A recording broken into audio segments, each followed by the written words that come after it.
Ayu Ting Ting umrah tak sendiri. Pedangdut ini mengajak putrinya, Bilqis Humairah Razak ikut menjalankan ibadah umrah ke Tanah Suci pekan lalu. Ayu Ting mengungkapkan keikutsertaan Bilqis Humairah Razak bukan kali pertamanya. Tapi, putrinya antusias jalani ibadah umroh. Wah, Bilqis senang banget dia. Karena waktu yang pertama masih kecil, kata Ayu Ting Ting yang ditemui di kawasan Mampang Perapatan, Jakarta Selatan, Senin, tanggal 13 Juni tahun 2022. Selama sepekan di Tanah Suci, wanita berusia 29 tahun itu mengakui kalau Bilqis semangat untuk datang ke masjid. Kadang dia mau subuhan di masjid, terus lanjut lagi zuhuran maunya di masjid. Dia senanglah, ucapnya. Hanya saja saat menjalankan ibadah umroh, pelantun Sambalado dan alamat palsu menyebut Bilqis kelelahan karena jalan sendiri. Kalau dulu kan Ikis digendong, kemarin dia jalan sendiri, tapi karena jalan jauh, Bilqis kecapean.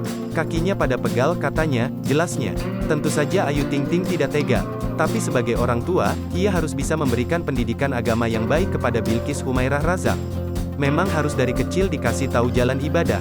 Terus ya kasih tahu ini Mekah, Madinah, Ka'bah, Masjid Nabawi, dan lain-lain, ujar Ayu Ting Ting.